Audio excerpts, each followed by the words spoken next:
raadiyoo sagalee walabummaa Oromiyaati. Raadiyoon sagalee walabummaa Oromiyaa karaa marsariitii Independent Oromiyaa.org torbanitti yeroo lama kan isiniif dhiyaatu amma jalqaba. Raadiyoon sagalee walabummaa Oromiyaa akeeka qabsoo kan saba Oromoo bilisaaf biyya Oromoo walab sirna dimokiraasii faqaan bulu deebisanii gadi dhaabuuf godhamu deeggara. Akeeka qabsoo kana babal'isuufis hojjeta.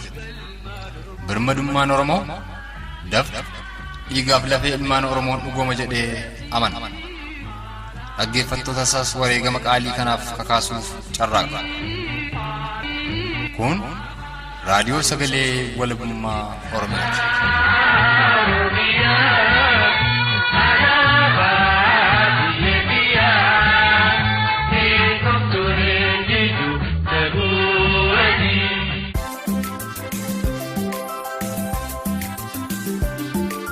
Kun sagantaa tamsaasa kallattii raadiyoo sagalee walabummaa Oromiyaa kibxata gurraandhala bultii 25 bara 2020ti. Hordoftootaaf dhaggeeffattoota raadiyoo sagalee walabummaa Oromiyaa kabajamoo yooyaa kan nagaasan fuudhanati dhugaasaatii muummeffannaan kurfii keenya irraa haala Oromoonni lixa Oromiyaa maccaa keessa jiran irratti marii Oromoota gamasii lama waliin taasifnee fi wiixata kaleessaa galgala toora sa'a lamaatti moonaa qajeelcha poolisii magaalaa Gincii keessatti boombiin harkaa dhoofamuu hordofuun galgala edaa irraa qabee aga sa'a kanaatti reebichaa fi hidhaa Oromoota magaalaa Gincii irratti poolisoota humna addaa poolisii Oromiyaa jedhamaniin ammaatee jiruu fi boombiin dhoofames itti sababeeffatanii Oromoota jajjaboo kana dura barbaadan funaanuuf qaamota mootummaan kan dhoofame ta'uu odeessa kallattiin gara magaalaa Ginciitti bilbilee arganne. Sagantaa keenya kana keessatti ammachiifnee wal duraa duuba kan isiniif dhiyeessinu ta'a. Saganticha kan isinii dhiyeessu Atiikii Dhugaasaatii gama ogummaa teknikaan gulaalaan suur sagalee raadiyoo sagalee walabummaa Oromiyaa Mo'aabuu Baasinaa faana jira. Jalqaba irratti dhimma boombii moonaa qajeelcha poolisii magaalaa Gincii keessatti eda galgala dhoofame hordofuun hidhaa fi dhaanichi Oromoota magaalaa Gincii irratti raawwatu akkaan ammaachuu odeeffannoo Oromticha magaalaa Gincii irraa arganne isin dhageessisuun sagantaa keenya eegallaa nu faana tura.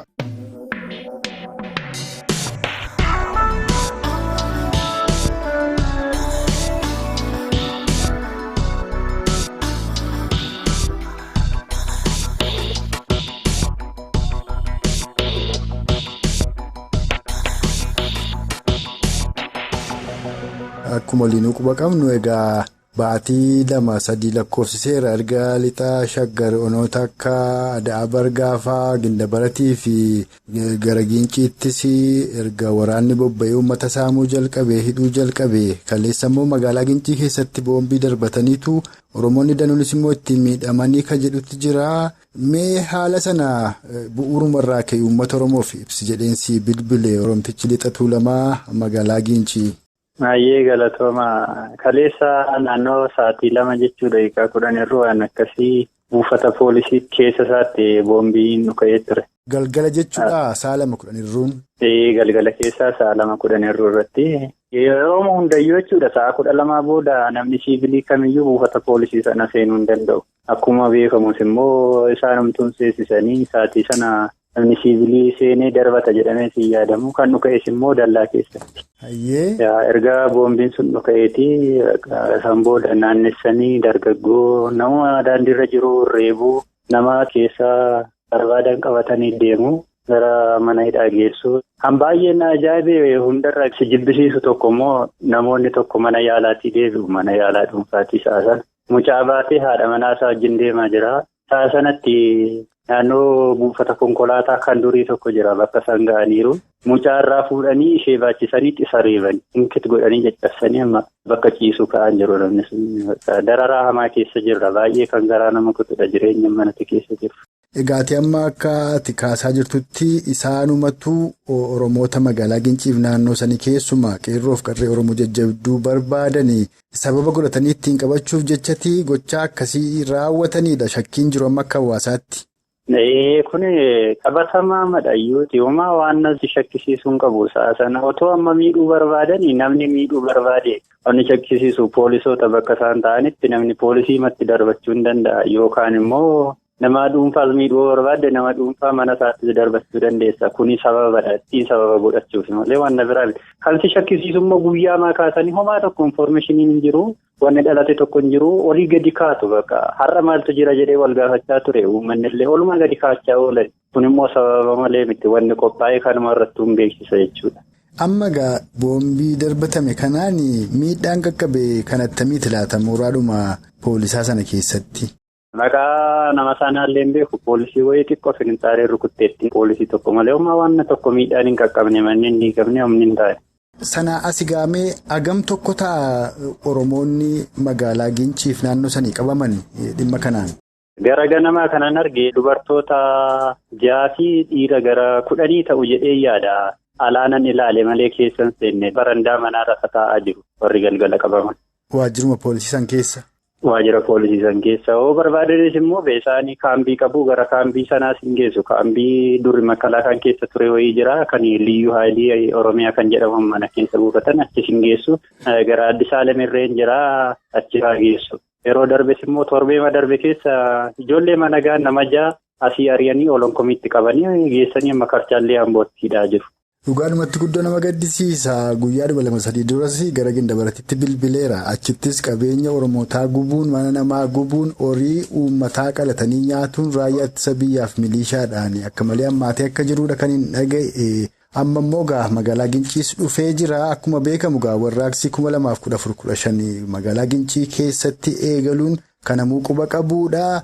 Hooggantoonni jaarmiyoonni siyaasaadhaa garaa garaas dhaqanii Ginciis daawwataadha turani. Inumaayyuu siidaa bakka seenaa wareegamtoota qeerroo Oromoodhaa dhaabnas jedhamaa tureera. Amma waan yeroo sana awweenfamaa turee fi waan amma ta'aa jiru kan attamitti ilaalta? Isa Oromoon bilisoome jedhanii fi isa Oromoon gabrummaa ka duraarra hamaatti deemaa jiru kanarratti yaadattamii qabda? Ani kanarratti waanumaan dubbachuu barbaadullee baay'eedha. Kuni bilisummaa otoo hin ta'in garbummaa fokkisaa keessa jirra. Kan nama jibbisiisu kan himachuuf sittin tolle Oromoodha ofiin jettee kan himachuuf jibbisiisudha. Manuti kan keessa jirru. Maaliif jeete ammaa yoo Oromoo taate Oromummaa kee maaliin ibsattaati? Mallattoon si barbaachisa, afaan kee si barbaachisa, aadaan kee si barbaachisa. Guyyaa har'aa odaa mormatti hidhattee deemtullee amma gara naannoo waajjira poolisii achiin darbuuf haa ta'u karaa sanallee deemta taana maal ofitti rarraastee deemta yerootti siin jedhamu jirra. Baay'ee nu jibbisiisa. Garaa nama kutaa. Egaa Oromoonni Gujiidhaa, Booranaa akkasumas lixa Oromiyaa Maccaadhaa komaandi poostii jalatti erga kufanii erga ajjeefamuu saamamuu qabeenyi barbadaa'uu jalqabe ganna 2 lakkoofsisuuf jedha. Yeroo sanatti Oromoonni walii dirmachaa hin turre. Amma immoo gochaan Gujiif Wallaggaaf Booranatti ta'aa ture guutuu Oromiyaa ol ga'aa jira. Kunoo Ginciittis dhalatee atuu dubbataa jirta. Isa kana hundumaaf furmaati maalii jettaa? Dhaamsas yoo qabaatte dhaammadhu maree keenyan xumurraa. Furmaanni jiruu fi kan ta'uu qabanne hundaa tokkummaa keenya duraa akkuma eegalletti wal dhageenyee warri lixaas ta'ee gara bahaa dhiyaa kaaba kibba kan jiru Oromoo hunduu Oromummaa isaatiin eenyummaa isaatiin gandaan otoo hin ta'in lagaan otoo hin ta'in Oromummaa isaa qofaaf wal bukkee hiriiruu qaba jedheetanii yaada. Kun immoo yoo hamma tokkummaan keenya wal bukkee taaneen hiriirretti yoomillee bilisummaanis dhufuu hin danda'u garbummaan kunillee nurraa siquu hin danda'u. Garbummaa jibbisiisaa kan jaarraa 150 ol dabarsine sanatti nutti dhufuu danda'a jedhee yaadani. Kan yeroo milirik sana caalaan nutti deebi'a jedhee yaada. Kanarraa bilisa ba'uuf immoo tokkummaa keenya nu barbaachisa. Oromoon hunduu bakka jirutti tokkummaa isaa fi Oromummaa isaatiin tokko ta'ee ka'uu qaba jedhee yaada akka kiyyeessa. Tolegaa dhugaadhumatti Oromtichi lixa Tuulamaadhaa magaalaa Ginciirraa dhimma guyyaa kaleessaa magaalaa Gincii keessatti ta'eef ammas Oromoonni naannoo sanii keessa jiran irratti yaadaaf ibsa bal'aanuu qooddeef guddoon si galatoonfadhaa gara fuulduraatti sin odeeffadha kanarraa fayyaa ta'i. Fayyee galatooma. Kan ammas hin dhageessifne kun kaleessa galgala toora sa'a 2 irraa qabee aga sa'a kanaatti dhaanichaa fidhaa Oromoota magaalaa Gincii irratti poolisoota humna addaa poolisii Oromiyaa jedhamaniin raawwataa jiruu fi sababeeffataaf ammoo boombiin moonaa qajeelcha poolisii magaalaa Gincii keessatti qaamotuma mootummaan dhoofamuu kan dubbate Oromtichi magaalaa Gincii sanaan wal qabatees agammaatti Oromoonni gamasii gidiraa guddaaf saaxilamanii jiraatu kan kaase gochaalee ammeenyaa magaalaa Gincii akkasumas onoota lixa Tuulamaa garaagaraa fi lixa Oromiyaa Maccaa akkasumas konyaa Gujiif Booranaa dhiyeenyammoo Oromiyaa guutuu ol ga'aa jiru. Kana jalaa ba'uudhaaf Oromoon tokkummaa isaa jabeeffatee warraaqsa isaa finiinsuun furmaata ta'uudha kaase. Kanatti aansuun ammoo haala Oromoonni lixa Oromiyaa Maccaadhaa keessa jiran odeeffatuuf akka ireetee Oromoota bakka neetwoorkiin bilbilaa jirutti ba'anii nuquunnaman lamarraa odeeffannoo arganne wal duraa duuba isin dhageessifna. Ammas turtiin keessa naga xumuraatti nu faana ta'uun afeerraa keenya.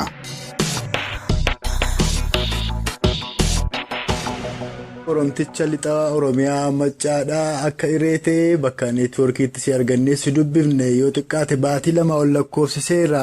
Erga neetwoorkiin bilbilaaf intarneetaa Oromoota lixa Oromiyaa Maccaa konyaalee Wallaggaa furan irraa cite mee maal keessa jira Oromoon Maccaadhaa? Egaa bakka hundaa ol ga'uus baattu waan quba irraa qabdu uummata Oromoof ibsi karaa raadiyoo sagalee walabummaa Oromiyaa. Ayyaa ta'u haalli lixa Oromiyaa jiru kuni Guggeessa sanyii gaggeeffamaa jira. Mootummaan kun keessumaa dhiyeenya kana erga komaandii poostii labsee uummata Oromoo guyyaa guyyaatti guyyaan inni ajjeefamin ooleen jiru. Keessumaa lixa Oromiyaa kana naannoo godina Qellem Wallaggaa fudhannee ilaallee akkasumas Wallaggaa lixaa aanaalee kanneen akka Beegii, Najjoo, Mandii kana dabalatee Qellem Wallaggaa keessa immoo aanaalee hunda keessatti uummanni dararaa hamaa jala jira. Manni uummataa waraana mootummaatiin ni gubata. Shamarran, hawwan jaartii biratti wanta saalfiin beennee aadaa Oromoo keessatti hin baratamne gudeeddii jimuudhaan waraana mootummaatiin shamarran keenya irratti ni geggeeffama. Bosonni illee akkuma kana ni gubata. Dararaa hedduudha kan lixa kanatti geggeeffamaa jiru. Kan ammoo gurri miidiyaa addunyaallee mootummoonni addunyaallee akka quban qabaanneef mootummaan kun intarneetii waan akka bilbilaa kana balleessee dararaa hamaa gugguulinsa sanyii uummata Oromoo irratti geggeessaa jira. Kan nama ajaa'ibu namni guyyaa guyyaatti ni ajjeefama. Ajjeechaan kun immoo ajjeechaa jumlaadha. Isarrayyuu immoo darbee eega ajjeesanii booda isa kaan morma kutuu, isa kaan harkatti kutuu, isa kaan miillatti kutuu ajjeechaa suukanneessaatu dhala Oromoo irratti lixa kana irratti geggeeffamaa jira jechuudha walumaa gala. Dhugaadhumatti guddoo nama gaddisiisa akka carraa ta'ee torbee 2 dura gara lixaa Oromiyaa kana nama gara giddugaleessaa ol dhufe argee dubbiseen ture. Qellem Wallaggaa Anfilloo keessatti namni 59 bakka tokkotti ajjeefamuu, lixaa Wallaggaa immoo hona Malasibuu keetti 7 ajjeefamuu, akkasumas naannoo Gullisoottis gochaa ol fakkaataan raawwachuudha. Hona Hawwaa Galaan keessatti qabeenyi Oromoota Harargeedhaa gara sana jiranii guutuutti barbadaa'uu yoo xiqqaate hawwaniif shamarran gara 19 ta'an gudeedamuudha kan Oromoonni natti himani. Odeeffannoon har'a argadheen ammoo naannoo aayiraa kanaati haadhaaf abbaa waliin daa'ima ganna 3 ati shiftaa 5 jechuudhaan guyyaadhuma kaleessaa kana hidhuutu himamaa jira. Tariisa kana waan quba qabdan yoo qabaattan asumaan osoo nuu kaaftanii. Waanuma qabatamaadha. Waanuma qabatamaatti guyyaa guyyaadhaan mul'ataa jirudha. Kun isa namoonni carraa argatanii namoota tokkotti himanii malee wanti kanaa olii wanti geggeeffamaa jiru. Aanaa aadaallee waan jedhamu keessatti ollaadhuma tokko walfaana mana ja'a gubanii akkuma kana mucaa keetu waraana bilisummaa Oromoo keessa jira jedhanii abbaadhaa fi obboleessa illee wal biratti ajjeesanii. Akkuma kana baaburri namaa ni gubata. Kana qofa miti godinuma Qellem Wallaggaa aanaa Yamaaloogii Walal ganda laaloo udoo jedhamtu tokko keessatti jaarsa tokko abbaa baatiiti obbo Qannaa nama jedhamu nama meeshaalee qonnaa waan akka hordaa gindii murachuudhaaf bosona keessa deemuudha. Billaa baatee deema. Waraanni mootummaa bosona keessatti ajjeesanii booddee immoo billaadhaan walakkaatti kutanii akkuma kana Dingataa Haayiluu kan jedhamu tokko naannoo sanaa ni ajjeesanii. Qellem Wallaggaa kana ta'ee aanaa Sayyoo jala ganda Guutee jedhamtu tokko keessatti qeerroo Taarikuu Kennataa jedhamu tokko gaafa 19/2/2020 akka lakkoofsa faranjiitti jechuudha. Ganama bariidhaan ajjeesanii bira darbanii kana qofa miti aanaa Hawwaa Galaan ganda Qoree jedhamtu tokko keessatti qeerroo Ashannaafi jedhamu tokko ajjeesanii bira darbanii kanaan walumaa galatti dararaa ulfaataa sirna mootummoota Habashaa darban keessatti Oromoo irratti adeemsifamee beelletu warra amma jiran warra akka Koloneerii Abiyyi kan jiran kanaan adeemsifamaa jira. Waan nama ajaa'ibu keessa maqaa sakattaa waraana bilisummaa Oromoo jedhu kanaan duras yeroo mallasaafaa keessallee maqaa sakattaa jaallaggataa wagiitiin uummanni kun akkasuma dararamaa ture. Haa ta'u garuu sadarkaan isaayyuu wal caalu malee innichi yeroo sanaa sinnumti wayyaanii warrumti diina hamaadha jennu raawwatan iyyuu hamma jarri kun raawwatan Oromoo irratti hin raawwanne. Kanaaf walumaa galatti haalli uummanni lixaa keessa jiru baay'ee yaaddeessaadha. Uummanni mana isaa gadhiisee inni kaan gara biratti baqataa, inni kaan akkuma isaatti mana kiraayii fudhatee magaalaatti baqataa. Manni namaa ni gubataa. Mana namaa keessatti illee midhaan callaa ni nafuu callaa gadi baasanii dhangalaasu. Hin gubuu. Akkuma kana qabeenya uumamaallee bosona mataa isaallee abiddatti naqaa deemu. Walumaa galatti dararaa hamaa dararaa ulfaataatu uummata Oromoo lixa jiran kana irratti raawwachaa jira mootummaa kanaan jechuudha. Egaa ati waa'ee midhaan gubuu waa'ee mana gubuu waan hedduu kaafteetta inumaa amma raayyaan ittisa koloneel Abiyyi Oromoota Maccaa kana obbaasaa jiran irratti dabalataan kanaan dura midhaan isaan qotatan ooyiruu irratti akka hin makaranne gochuun abiddaan barbadeessuu isaanii meeshaalee mana keenya uummati itti fayyadamu kana akka eelee distii okkotee akkasumas abuubbii raasaa waan itti elmatan cufayyuu caccabsuu gubuun walqabatee uummanni waan itti daakkatu waan itti tolfatu midhaan sunuu gubatee waan nyaatu dhabeetu hawwaniif maanguddoonniif daa'imman qoonqoodhaan dhumaa jiru. Kun immoo namni quba hin qabu du'a isa rasaasaan ajjeesanirra kan qoonqoon fixaa jirutu caalaa waan jedhus jira. Kun qabatamaadhaame kanallee uummata Oromoof ibsi dubbiin kun yoo dhugaa ta'e. Dhugaadha. Baadiyyaa kana keessa baaburri midhaan daakullee nima jira. Isa midhaan gubanii mana keessaa gadi firfissanii balleessanirra barbaadeen ammoo walirraa dhiqeeffatee illee daakee akka hin nyaanneef illee baabura jiran deemanii gubuu. Kana qofa miti mana keessatti horiin hin hafuu, birriin hin hafuu, qabeenyi mana keessa jiru akkuma jirutti ni saamama. Waraana bilisummaa Oromoo kallattiin irra jiru irratti hin deemanii uummatuma deemanii dararu namuu harka duwwaati kan isaan ajjeesanii. Gaafa deemanii galan calluma jedhanii namoota qabanii haqanii mana hidhaatti naqu. Erga mana hidhaatti naqanii immoo abbootii qabeenyaatii ati shanee deeggartee maal jedhanii birrii 10,000, 20,000, 30,000 gaafatu. Inni si qabu kaffalee baa inni qabne mana hidhaa keessatti sottora. Walumaa galatti hidhaan jimuudhaan raawwatu namni Oromummaa isaa qofaaf yakkameeti kan ajjeechaan irratti raawwataa jirurraa kan hafe waa biraas godhee miti dararaa ulfaataa akkasii keessa jira jechuudha. Wanti isin kaaftan qabatamaatti waan lafa jirudha waan dhugaadhaa jechuudha. Egaatuu jalqaba irratti kan itti tuttee turte namni waan qabu hundumaa dhiisee inni baqachuu danda'u baqachaa akka jiru kaafteetta. Kan baqatu kun inni kaan Oromoon lixa Oromiyaa Maccaa kun gara giddugaleessa Oromiyaa Finfinneetti kaan immoo gara Gambeellaa gara Asoosaa fa'aa kanatti baqatee jedhama. Warri gara Finfinneetti baqatan Oromoonni Maccaadhaa kan waraqaan eenyummaa isaa Macca ta'uu mul'isu naannoo Buraayyuutti walumaa gala Finfinnee magaalota addaa naannoo Finfinnee kana keessaati guuramaniitu hidhamaa jiru ajjeefamaa jiru keessumaa torbee kana jimaata asammoo akka malee ammaatee jira. Egaa Oromoon achittis jiraachuu hin dandeenye baqateedhuma biyya abbaasaa keessa Finfinneef naannoo sanattis jiraachuu hin dandeenye. Mee kanaaf maaltu falaa jetta Oromoon akka durii olii dirmachaa hin jiru isa kanarratti mee wanti kaaftee Oromootti dhaammattu yoo jiraate. Dhaamsanii uummata Oromootiif qabu warraaqsa dogoggoree firii malee hafeetu aarsaa uummata Oromoo kaffalchiisaa jira. Amma Oromoon sirriidha akkuma jedhamu qabsaa'uttiin illee qabsaa'ee garuu firii wareegama isaatii eeggachuu hin dandeenye. Warri kaleessa gadda dhiiga namaa xuuxaa turan lafee Oromoo cabsaa turan dhiiga dhangalaasaa turanii har'as darbanii maqaa jijjiirratanii sirna sakaleessaa gaddaa deebisuudhaaf ilmaan Oromoo duguugaa jiru. Walumaa galatti Oromoonni eegaa sirna Minilikiin abbaa biyyummaa sarbamee garbummaa jala galee wareegama kaffalaa jira. Haa ta'u garuu warri booddanaa kun warri amma paartii badhaadhinaa jedhanii yaadii kaleessaa paartii badhaadhinaa har'aa OPDO kaleessaa ODP'n har'aa warruma kaleessa dhiigalmaan Oromoo tuutaa tureedha. Haa ta'u garuu shiraan uummata Oromoo addaan qoodanii kutaadhaan walirratti kakaasanii barcuma aangoo isaanii of jala turfachuudhaaf waan hedduu yaadaa jiru. Uummanni Oromoo shira isaan kutaadhaan Oromoo walirratti kakaasanii yeroo dheeraa umurii aangoo isaanii tursiifachuu yaadan kana irratti dammaqee tokkummaan qabsaa'uu qaba. Oduu durii tokkotu jira. Sangoota 3 bifti isaanii adii burreedhaaf gurraacha ta'e kan walii wajjin jiraachaa turanii waraabessi gaafa addaan qoodee nyaachuu barbaadee diinni fagoo dhaabatee isa adii kana argee dhufee sin nyaataa. Sangaa adii ana of keessaa baasaa jedhee sangaa adii sana addatti keessaa baasee nyaatee jala deebi'ee immoo akkuma kana sangaa isa burreedhaaf isa gurraacha sana keessaa isa burree kana irraa adda bahi malee fagoo dhaabatee diinni yoo si argee si nyaachuu danda'ee shiratatee sangoota isa gurraachas isa burree kanas adda baasee nyaatee jechuudha. Oromoon kanaaf jira waan ta'eef wanti har'a Wallaggatti ta'aa jiru waan bor Arsii hin geenyeef hin hafu. Wanti har'a Wallaggatti ta'aa jiru waan bor Shawaa hin geenyeef hin hafu. Harargee hin geenyeef hin hafu.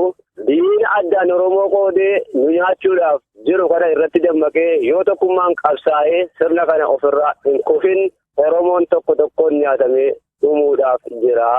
Kanaaf dhaamsan qabu kutaan otoo waliin qoodin, amantiin otoo waliin qoodin, lagaan otoo waliin qoodin, diina nama nyaataa sirna Minilik kaleessaa deebisuudhaaf Oromummaa dhabamsiisee Itoophiyummaa lafa qabsiisuudhaaf hojjetu kana tokkummaan ka'ee qabsaa'ee garbummaa waggaa 150 jiru kana ofirraa kuffisuutu irra jiran jedha uummata Oromootiin. Dhaamsan qabu inni gara biraan akkuma kana raayyaa ittisa biyyaa dhalataa Oromoo ta'anii waraana mootummaa keessa jiran akkasumas poolisii Oromiyaa warra bittinneessaa jedhan kana keessa jiran yoo dhuguma Oromoo ta'anii haadhaaf abbaa isaanii akkasittiin ajjeesan gudeedan salphisan kanaaf boru waan itti gaafatamaniif naanna'ee immoo ijoolleen Oromoo tika mootummaa keessa jirtu kun bor uummata kana keessatti deebitee waan galtuuf isa kanaaf itti gaafatamni waan hin hamneef akkuma kana uummanni kun waan hin dhiibneef seenaa hojjechuutu isaanirra jiraan jedhaani. Sababiin isaa maaliifi uummatuma kana keessatti deebi'anii galuu har'a aangoo mootummaa tiksuudha jedhanii haadhaaf abbaa isaanii gaafa ajjeesan itti dhaga'amuu qaban jedha. Dhaamsaan qabu walumaa galatti kana fakkaata. Tole egaa horii bulee Oromticha Maccaadhaa dhumarratti qabxii tokko kaaseen yaada kee dhaga'ee xumura innis maali amma duguuggaan sanyiidhaa Oromoota lixa Oromiyaa Maccaa Konyaa Gujiif Booranaa irratti yoo xiqqaate ganna lamaa fi deemaa jiru kuni kutaalee Oromiyaa kanneen akka lixa Tuulamaa Hona Gindabaratiif naannoo san akkasumas ammoo Konyaa Iluu Abbaabor Bunnoo Baddallee dhiyeenya kana Ba'aa Tuulamaa Ona Fantaallee Walloon immoo duruma dhumaa ture arras dhumaadha jira. Kun cuftuu immoo kan isaan duguuggaa sanyii kana geggeessaa jiran waraana bilisummaa Oromoo obbo yookaan akka isaan yaamanitti shiftaadha soortuu jedhu. Egaa uummata kana gabsanii uummata kana fixanii waraana bilisummaa Oromoo wajjin gargar yoo kutanii tarii bor itti milkoofnee waraana kana barbadeessinee kaayyoo keenyatti milkoofnaa akeeka jedhan qabatanii socho'u adeemsa isaaniirraa kan hubatamu. Attamitti jira amma naannoo isin jirtan kana waraanni bilisummaa Oromoo obbo fi uummanni Oromoodha. Dhimma waraana bilisummaa Oromoo jabeessuu irratti maaltu hojjetamaa jira tarii sanarrattis waan uummata Oromootti dhaammattu yoo qabaatte maaliifi Itoophiyaan impaayera qawweetiin Oromoof Oromiyaa irratti ijaaramteedha furmaanni immoo obbo jabeessuudha warra jedhantu jiranis kanaafan kana kaasaa kanaan xumurraa marii keenya. Egaa waraanni bilisummaa Oromoo naannoo jiru keessatti haqa inni deemuu fi dhugaa inni deemuu fi uummanni kun sirriitti hubatee waan beekuufitu aarsaa kaffaleeti kan inni jiraachisaa jiru kan inni deeggaraa jiru jechuudha. Reeffarra tarkaanfateeti uummanni naannoo kanaa kan inni deeggaraa jiru. Kun immoo maaliifi dhugaa inni bor Oromoodhaa fi qabuuf waan hubateefitu waan bareefitu waraana kana wajjin jiraa jechuudha. Wanta aangaa'onni mootummaa gubbaa sanaa miidiyaarraa haasa'anii fi wanti qabatamaadhaan lafa jiru gonkumaa darbu ifaaf dukkana. Kana gaafan jedhu baanni dhiyeenyuma kana Jeneraal Biraanuu Juulaa jedhamu miidiyaarraa kanan dhaggeeffachaa ture waan shiftaa shanii maal jedhan kana qabnee finneerraa maaloodhaa jedhu. Sooba kuni kallattii waraanni bilisummaa Oromoo irra jiru irrayyuu hin deemani jarri. Kan isaan deeman saamicha deemu hanna deemu waan ta'eef afaanii duriyyoonni baarandaa itti fayyadaman maali shiqqalaa waan jedhan tokko shiqqalaadha kan isaan deeman jechuudha. Hanna deemu isaanii kallattii waraanaarra hin deemani. Garuu waan isaan gochuudhaaf deeman kuni waraana bilisummaa Oromootiif uummata kana gargar baafnee nyaata isa ta'uu maaliif ta'u deeggarsa irraa kunna wanti jedhamee yaadamu soba gonkumaa hin danda'amu jechuudha. Sababiin isaa maaliifi uummanni kun waan waraana kana deeggaruuf reeffata tarkaanfatee waan waraana kana gargaaruuf qabaa jechuudha. Mootummaan olola miidiyaa geggeessee bara darbee kaasee guyyaa 14 gidduutti neetwoorkii balleessinee waraana 5 balleessinaa maaloodhaa xiyyaaraan rukutuu waan tokko wanti dhufu hin jiru. Waan hin danda'amne hojjechaa jiru waan ta'eef waan hin danda'amneedha kun gonkumaa hin danda'amu. Haa ta'u garuu waraanni bilisummaa Oromoo amma jiru kun ammatu lafarraa dhumeeyyuu rabbiyyuun godhin malee ammatu kan dhumu ta'eeyyuu immoo gocha amma jarri kun hojjetan waraanni bilisummaa Oromoo haaraan akka hundaa'u taasisaa jechuudha. Sababiin isaa maaliif Oromoon takka roorroodhaaf jilbeenfatee beeku boris qabsoonni itti fufaa jechuudha. Kanaaf walumaa galatti hawaasi kutatee waraana kana waan deeggaruuf qabaa jechuudha. Gaaffii Oromoon barootaaf gaafataa jiru hanga irraatti deebii waan hin argatiniif dhugaa jiru waan hubateef deeggara. Gaaffii Oromoon barootaaf gaafataa jiru immoo kan deebisu afaan qawwee akka ta'e amaneera. Karaa nagaa jedhanii maal wanti haasa'amu kun gonkumaayyuu baddeetti waan fakkaattu miti. Kanaaf waan mootummaan itti jiru ofumaa yeroodhaaf uummata kana ajjeesuu danda'a. Oromoo immoo ajjeesanii fixuun hin danda'amu. Otoo Oromoo ajjeesanii fixuuti bara miliyoonii 10 kaasee miliyoonii 5 galche Oromoon roorroo falmachuu dhiisaa jechuudha. Kanaaf waan hin danda'amnedha waan ta'eef Oromoon isa kana keessaa bahee tokkummaadhaan qabsaa'ee galii jiru aarsaa jiru kaffalee galma ga'uu qabaan jedha. Walumaa galatti mootummaan immoo garaa isaa kutachuu qabaa. Waraana bilisummaa Oromoo bada jiree yaadeefuma waan hin taane hojjetu baduu hin danda'u hin bannes hin badus inuma jira jechuudha. Hayyeegaa dhugaadhumatti qabxiilee kaafne hundumaa irrattuu ibsa bal'aa akkasumas dhaamsa bal'aa yerootti barbaachisaa ta'e uummata Oromoo bal'aaf kan dhaamte Oromtichi lixa Oromiyaa Maccaadhaa. Yaadaaf dhaamsa keef maqaa dhaggeeffattoota keenyaan guddoon si galatoonfadha. Gama koon kanarraa irratti xumureera ati waan itti dabaltu yoo qabaatte itti dabaluu dandeessaa fayyaa ta'i. Hayyee sinillee kana ta'uu maamee obboleessa mucaa dhiyeessee keessaa nama tokko jira dabalu. Eeyyee sibira jiraatee jennaan nageenya isaaf yoon sodaatu ta'e maqaa obboleessa isaallee kaasee waan jiru itti dabaluu danda'a.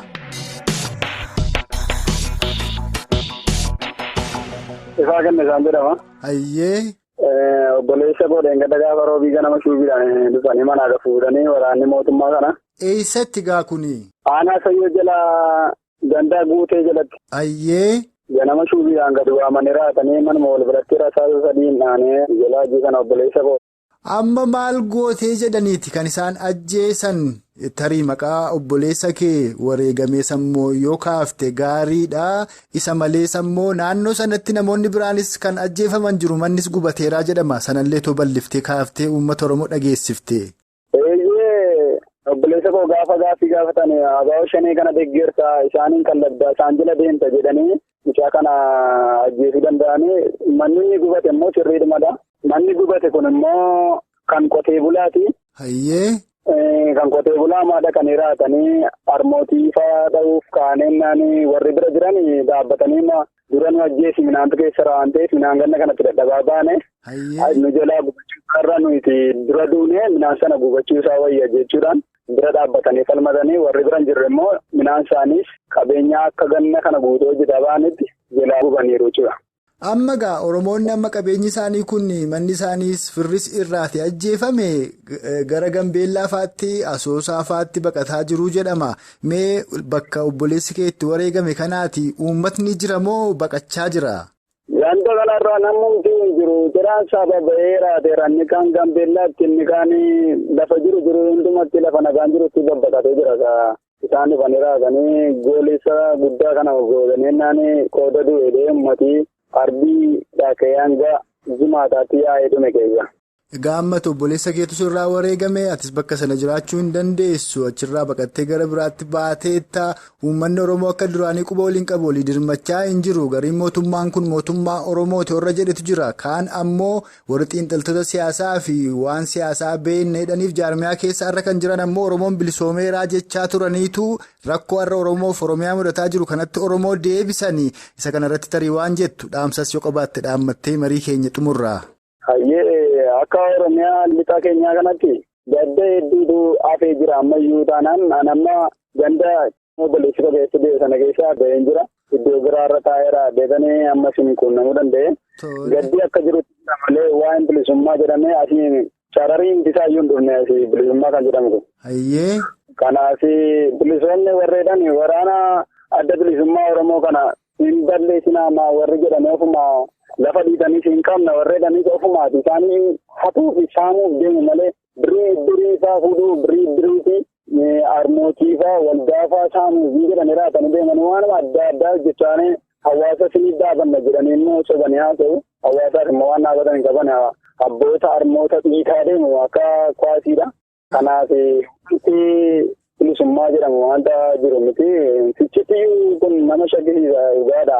Gabrummaa ajaa'ibaa dhufaa duubarraan Oromoof Oromiyaa kan bilisoomsuu danda'u waraana bilisummaa Oromoo malee ammayyi gara biraan jira jedheef yaadu hin jirus. Dhaggeeffattoota raadiyoo sagalee walabummaa Oromiyaa jaallatamoo akkuma kanaan dura yeroo garaa garaatti walitti fufiinsaan haala Oromoonni lixa Oromiyaa maccaa konyaalee Wallaggaa afranii konyaalee Gujii lamaaniif Booranaadhaa keessa jiran odeeffannee simbiraan ga'aa akkuma turre. Guyyaa irraas haala Oromoonni lixa Oromiyaa maccaadhaa keessa jiran Oromoota lamarraa odeeffannee kan isin dhageessifne kan amma dhageessan kana fakkaata. Akkuma afaan Oromoota kanaarraa dhageessan mootummaan koloneeffataan Impaayera Itoophiyaa yeroo ammaatti Koloneel Abiyyiin durfamu sirna koloneeffattoota mootota Abashaa itti fufsiisuu fi Oromoo addaan qoodee cabsuu irratti kan xiyyeeffatee jiru ta'uusaa isa kanarra immoo aanuudhaaf. Oromoon tokkummaa Oromummaaf kaayyoo qabsoo bilisummaa Oromoodhaa giddu galeessa godhatuun qabsoosaa finiinsuun furmaata ta'uudha dhaammatan. Akka waliigalaatti sagantaa keenya guyyaa har'aatiin gara lixa Tuulamaa magaalaa Ginciitti bilbiluudhaan gochaalee ammeenyaa magaalaa Ginciif naannoo sanitti Oromoo irratti raawwataa jiru akkasumas haala Oromoonni lixa Oromiyaa maccaadhaa keessa jiran Oromoota lamarraa odeeffannee isin dhageessisaa armaan baaneerra. Gidiraa yeroo ammaatti Oromoon guutuu Oromiyaa keessatti keessa jiru addatti ammoo Oromoonni lixa Oromiyaa maccaaf Gujiif Booranaa dhiyeenya kana lixa Tuulamaadhaa keessa jiran kana keessaa ba'uudhaaf Oromoon tokkummaa Oromummaaf kaayyoo qabsoo bilisummaa Oromoo kan ganamaa kan gootonni Oromoo qaqqaaliin haarsaa lubbuuf qaamaa itti baasaniif arras itti baasaa jiran kan bilisummaa Oromoo, walabummaa Oromiyaa fi mootummaa birmadoo Oromoof Oromiyaa dhaabbatuutti fuuleffatuun qabsoo finiinsuun furmaata waaraa tokkicha bira qabaa hin qabne ta'uu beeknee falmaa keenya tokkummaan finiinsinuu dhaammannee turtii nu faana qabaattaniifis oraa bulaa jechaa sagantaa keenya yeroo biroo walitti deebinutti kan nagaa isinitti dhaammannu. Ana Xiiqii Dhugaasaaf Gulaalaa Suur-Sagalee Mo'aabuu Baatii horaa bulaa.